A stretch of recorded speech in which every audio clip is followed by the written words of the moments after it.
राजन अपने ऑफिस में बैठा काम कर रहा था।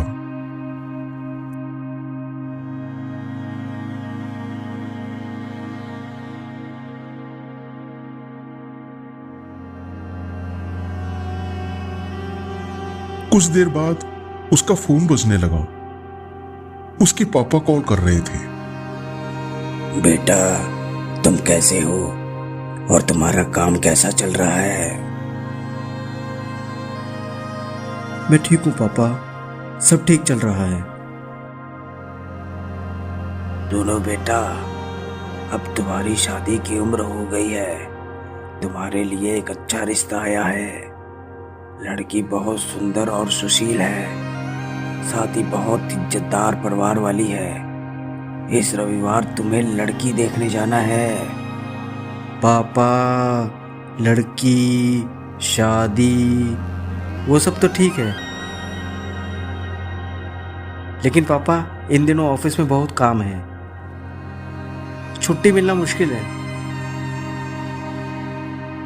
नो इफ्स नो बट्स, बस मुझे कुछ नहीं सुनना। बेटा, समझने की कोशिश करो। आजकल अच्छे रिश्ते मिलते नहीं। तुम एक बार लड़की देख तो लो, तुम्हें लड़की जरूर पसंद आ जाएगी। ठीक है, मैं इस रविवार लड़की देखने जाऊंगा। शाम को ऑफिस से निकलकर राजन अपने ऑफिस के कलीग्स नेहा और पंकज के साथ एक रेस्टोरेंट में गया। वहां उसने उन दोनों को अपनी शादी के रिश्ते वाली बात बताई।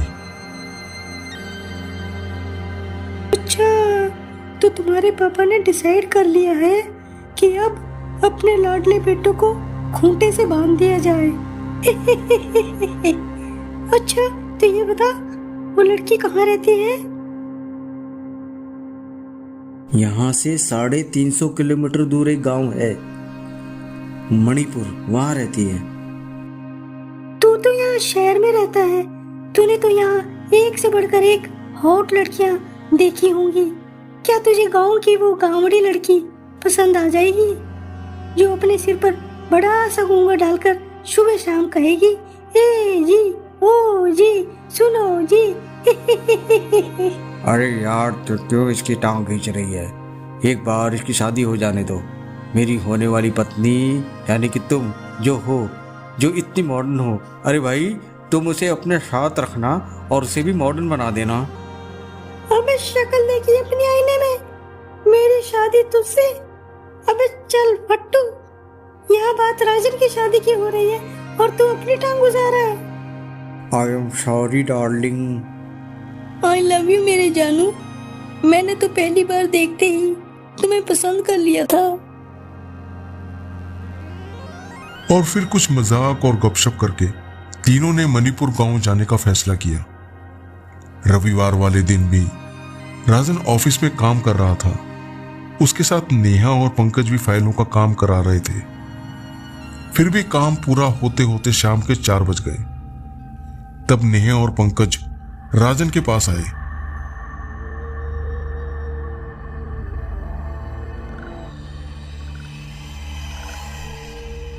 राजन, क्या तुझे लड़की देखने नहीं जाना? मैंने और पंकज ने तेरी सारी फाइल्स कंप्लीट कर दी हैं। अब कल तक की छुट्टी। Thank you friends. पंकज अपनी कार ले आया और तीनों का सफर शुरू हुआ। राजन ने बताया कि उन्हें हाईवे पर आ जाना है और सीधे चलते रहना है। तकरीबन 300 किलोमीटर जाने पर बाईं ओर एक बोर्ड लगा होगा जिस पर मणिपुर गांव लिखा होगा। उस रास्ते पर उन्हें मुड़ जाना होगा। जब तक उन लोगों ने 300 किलोमीटर का रास्ता तय किया तब तक रात हो गई। अब अंधेरा होने के कारण उन्हें बोर्ड नहीं दिख रहा था। अरे, ये मणिपुर गांव का बोर्ड कहाँ गया? क्या पीछे तो नहीं छूट गया? यहाँ क्या तूने देखा? पंकज ये पूछ ही रहा था कि तभी उसने एक बूढ़ी औरत को सड़क के पास देखा। उसने कार उस बूढ़ी औरत के पास जाकर रोकी। माताजी, मणिपुर गांव जाने का रास्ता कहाँ से है? माताजी, मणिपुर गांव जाने का रास्ता कहाँ से है?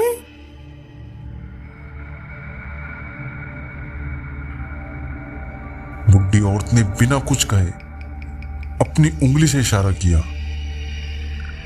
पंकज और नेहा ने वहां देखा। उन दोनों को मणिपुर गांव का बोर्ड वहां दिखाई दिया। अब पंकज ने उसी तरफ कार टर्न कर ली और वे आगे चल पड़े।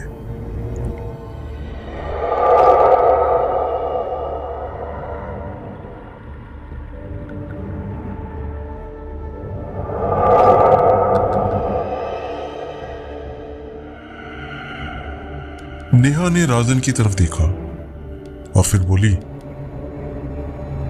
ये देखो, राजन के दिल में लड्डू फूट रहे हैं।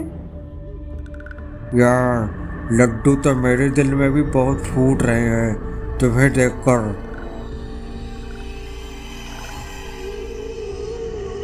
अबे चल, तू कार ठीक से ड्राइव कर।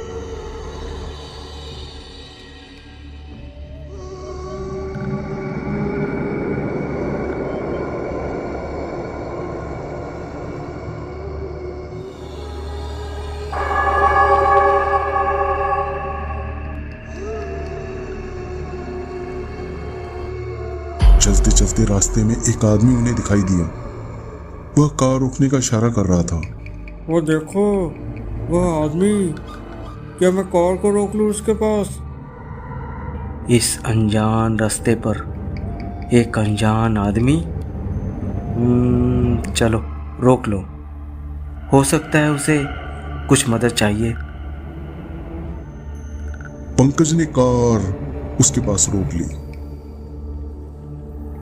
मैडम, मैं यहाँ से कुछ किलोमीटर दूर रहता हूँ, क्या आप लोग मुझे वहाँ तक छोड़ देंगे? ओके, आइए कार में बैठ जाइए। वह आदमी कार में बैठ गया और पंकज ने कार चला दी।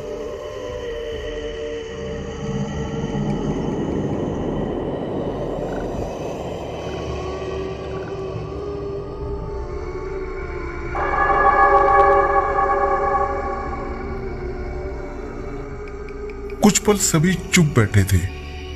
अचानक वह आदमी बोला, आप लोग शायद इस रास्ते पहली बार आए हो। क्या आप लोगों को मालूम है कि इस रास्ते पर? वह आदमी बोलते बोलते रुक गया। इस पर राजन बोला, इस रास्ते पर क्या है जो हमें नहीं मालूम? इस रास्ते पर छलावा घूमता है। यह सुनते ही तीनों दोस्तों के चेहरे पर हवाइयां उड़ गई।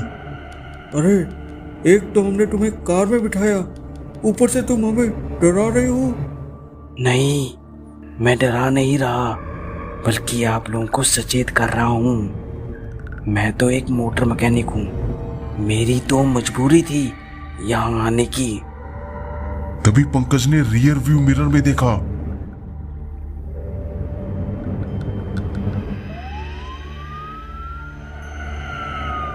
एक पुलिस की गाड़ी पीछे आ रही थी, जिसमें एक इंस्पेक्टर कार को रोकने का इशारा कर रहा था। अगर अपनी जान बचाना चाहते हो तो कार की स्पीड बढ़ा दो और कार गलती से भी मत रोकना। यह एक छलावा है।